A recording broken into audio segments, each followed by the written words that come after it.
Hi, I'm Josh from Crunch Media, and welcome to Talent Talks, the podcast where we hero professionals within the talent attraction and recruitment marketing space.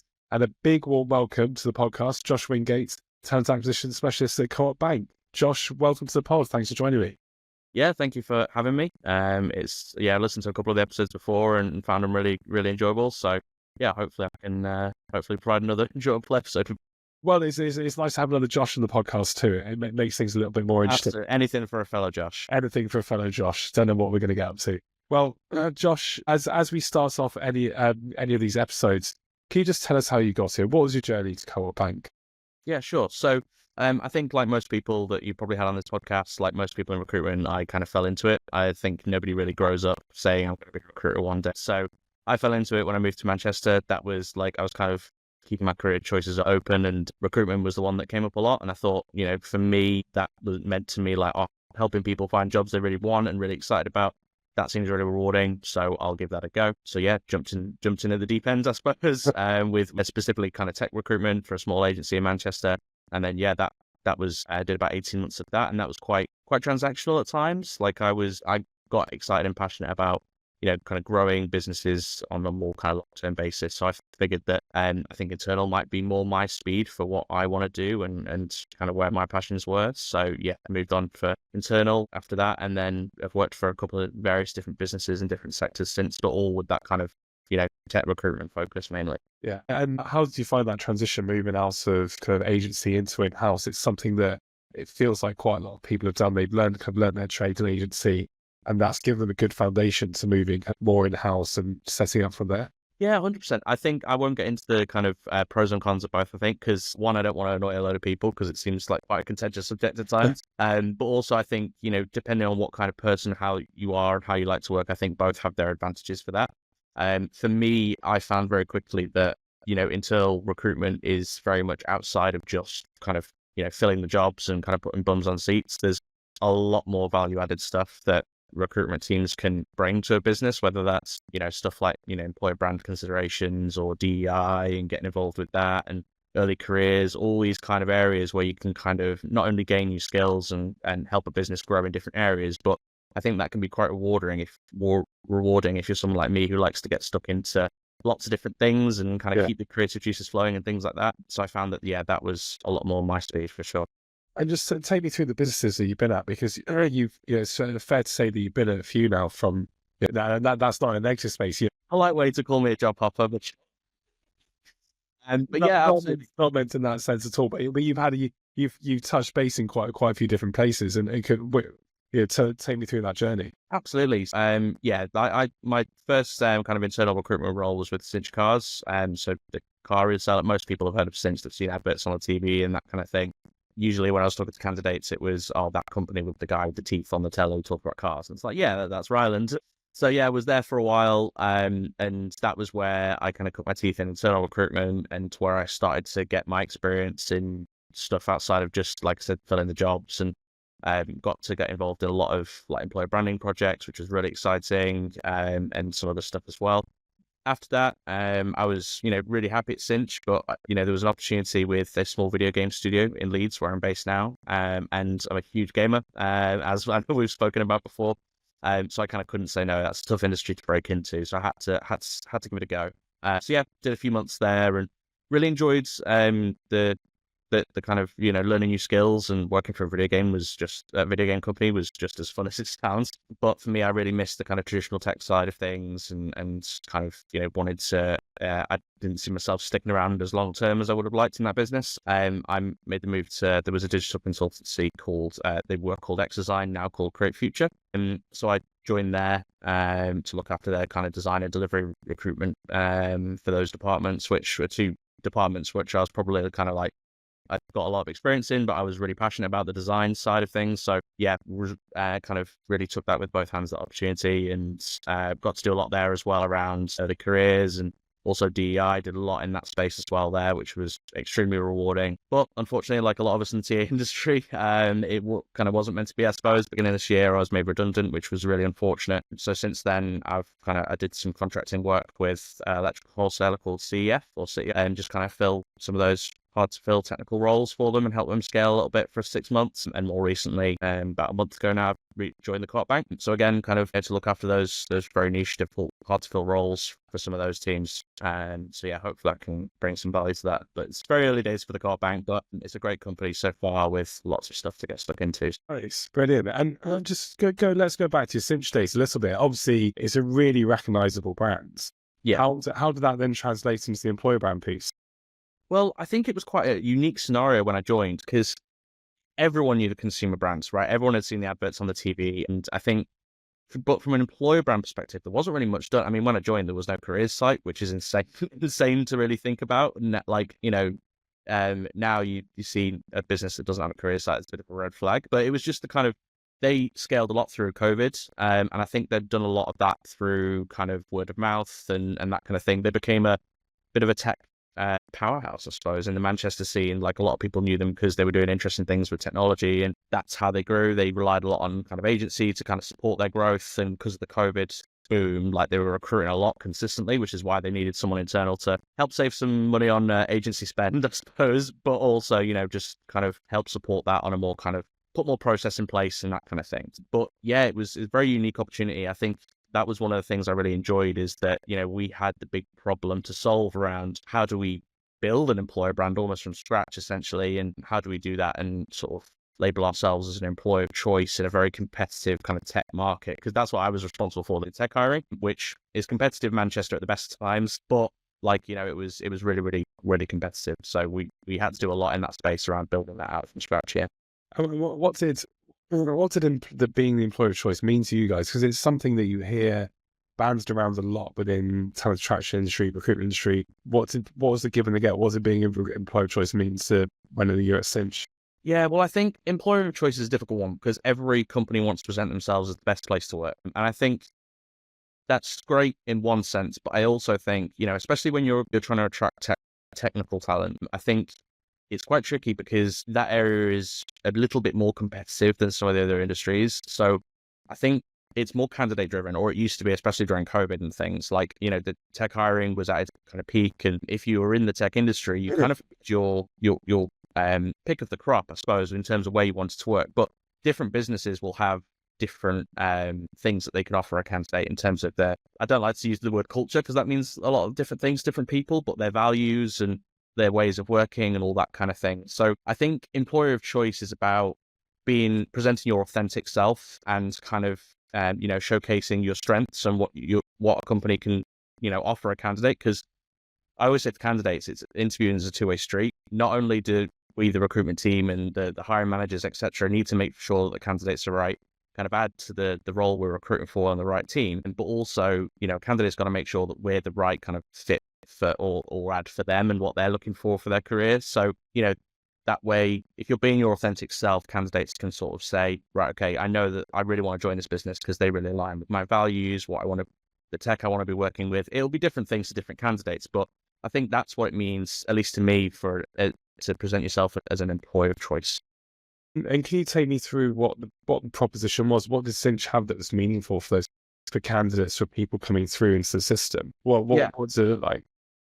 Yeah, so I think, like I said, most of my hiring was in the tech space, and I was quite fortunate in the sense that what we were doing with cloud technology and our move to AWS and things was quite cool for technical candidates to get stuck into. Like, we're working with essentially a dream tech stack for a software developer, for example. It was all the latest stuff, and that was really exciting. And our move to AWS had been fairly well documented in the tech scene. We'd done a load of talks and stuff about it, but we hadn't really shouted about that, which was another thing that we helped kind of build with the employer brand and put that a bit more publicly and shine a spotlight on it. But a lot of people in our tech team are quite well known within the community, so they were kind of, waving that purple flag and sort of saying, this is what we're doing here, which was very cool. So we had that, and then we had like the culture was very collaborative and the progression was great. And it was kind of a business that, when a lot of industries were struggling throughout COVID, Cinch was doing really, really well because it was completely online, like where kind of a lot of other kind of car sellers were struggling because they had to close all their physical spaces and things like that. The idea of a completely online option for for customers was perfect. So it really saw a boom, and that's what kind of fueled the scaling of the tech team to kind of meet that demand of customers and kind of meet, as the brand grew, so did the need for all the people to kind of work behind the scenes and keep the infrastructure alive and keep it going, I suppose. And you ended up leveraging quite a lot of user-generated content, didn't you? You talk about the tech guys waving that purple flag. Yeah. Lots of the content revolved around that.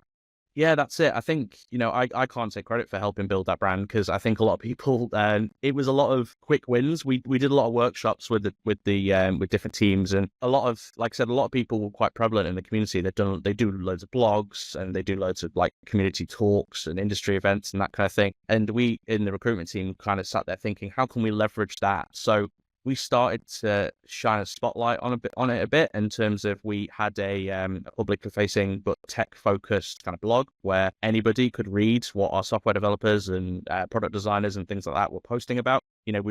I was with every interview, with every candidate, I was sharing talks about our journey to AWS and how that worked. And I only understood about 10% of it, but that content's really powerful when you share that with like a software developer, especially prior to an interview where they're going to be talking about all the tech and our journey and all that kind of thing.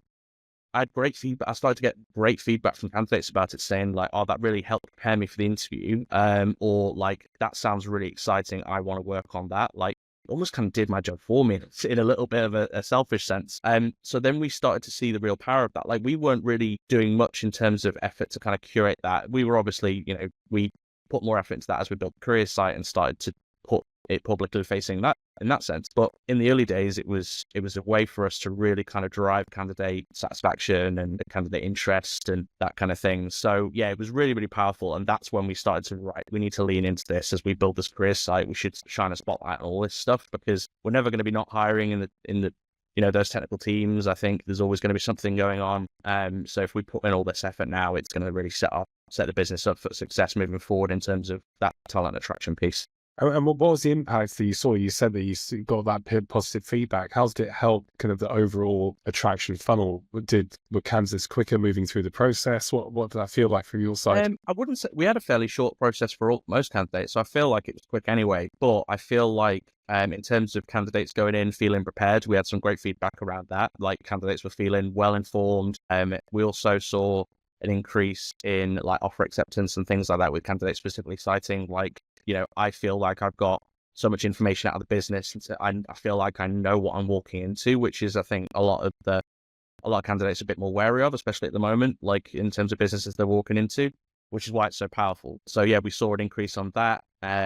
So yeah, it was good stuff across the board. And that's why we sort of, like I said, continue to kind of shine a spotlight on it and keep it focused. Amazing. And then as we move into the present, the current state, what's your personal view on talent attraction best practice within the tech space? You've touched on it a lot over your career. Well, Yeah. What's your perspective on it? So I think candidates are more informed than they've ever been. I think gone are the days of just having a few awards on your career site and sort of calling it a day and sort of saying that'll work in attracting talent. And I think in the way the climate is at the moment in terms of the economy and stuff, which I'm not an expert in, but I will say that candidates are a little bit more wary of whether that's they're a bit more wary of where they move to because they're a bit unsure as so many companies making redundancies now and things like that. A little more kind of being careful, I suppose. So but I also think you've got to be authentic in the work you do as an employer and in terms of putting yourself out there. I think because if you start spouting about how, you're a really diverse company and how you do all this great stuff or how you pay really well, but if that's not actually the case, candidates will find out one way or another, either whether that's throughout the process or whether that's even worse, after they've come through the door and it's not actually what they were promised. So I think as a company, you need to be authentic in the work you do. So even if things aren't perfect, if, for example, your pay isn't perfect, I've done some work before around the gender pay gap reporting, which I'd never done before. So that was really interesting and eye-opening. But, when we started to publish that information and things like that, it was, right, okay, well, it's good for the tech space and kind of what the company is paying, but we know it's not perfect and it never is with that kind of thing, right? So, talking about the actionable steps that we're actually doing to move that forward, I think that's a lot more powerful to a candidate because a candidate will then think, well, they've acknowledged that they're not perfect on that and they're actually making steps to move that forward. So I'm okay with that. So yeah, I think just being authentic in the work you do, I think, keeping that at the heart of your employer brand and everything you put out there is more important than it's ever been with the way the market is going at the minute. It feels like an incredibly competitive space in the market at the moment, doesn't it? That you're seeing businesses being, like you said, businesses being more cautious. You're seeing people being very aware of where they're moving to next as well. And where before maybe a couple of years, it felt like people would jump quite quickly. Now it feels like a bit of a different game. Yeah, 100%. And, the idea of job hopping isn't really a thing anymore, which is great for me because I've moved around a couple of times, but I will say that whereas if you flash back kind of 10 years ago, if you stayed less than 5 years at a company, it was probably seen as a red flag by a lot of recruiters. But now, specifically in tech as well, we used to kind of, I've joked with people in the industry before around if you stay anywhere longer than 2 years, it's like a long service medal in tech. But that's not a bad thing. It's just people prefer kind of getting a bit more of a variety of experience rather than staying long term with a business. And I think businesses also need to recognize that as well. You'll constantly have your attrition rates and things like that and people moving on, but you can't want to keep everybody forever, but it's about giving people the best possible experience while they're here and what they can bring, because people will move on for lots and lots of different reasons, especially with the amount of companies making redundancies. Like I said, it's quite a tough time for the industry. But I think keeping that open mind, and that's why candidates are a bit more wary, but also more informed. They're a lot more clued up on processes and what makes a great candidate experience, and when a company's not being authentic in the work they're putting out. So yeah, it's really, really important. Yeah, I've got friends working in the tech space, and they probably say some of the things that they probably got a 3-year shelf life on. If that, then they'll probably try and find the next project. But that's just them. We've argued about it, well, you could stay longer. No, I want to go off to the next one. It feels like that's kind of almost a behavior within the industry anyway, that you have to combat. Can you just, we talked about kind of how the market is challenging, candidates are looking for more authenticity. How are the organizations that you're working in trying to overcome those challenges? What does it look from the internal perspective? So I think, my perspective is whenever I'm kind of in, working with a team and collaborating on this kind of thing, I think I always try to be that voice of let's, like I said, let's be authentic. Let's not bullshit, for lack of a better term. Let's not mess candidates around. Let's be authentic in the work we do. Let's not make anything a tick box exercise. Let's not do anything for the wrong reasons. And I think that that's really helped us from in the teams I've worked in. That's helped us keep the things we do for the right reasons. So whether that's making improvements to process, whether that's doing things like employer brand projects where the content we're putting out, whether that's DEI work around the work that we present and all businesses that we partner with, that kind of things. I think that's really helped us but internal recruiters, like I said, we wear many hats and we collaborate with lots of different teams, and that's really, really exciting. But that means that there's a lot of considerations. So yeah, I've tried to keep the candidate at the heart of it, which sounds very basic. When in recruitment, of course, every recruiter says that, you've got to keep candidate experience at the heart of it. But like I said, it's competitive as it's ever been.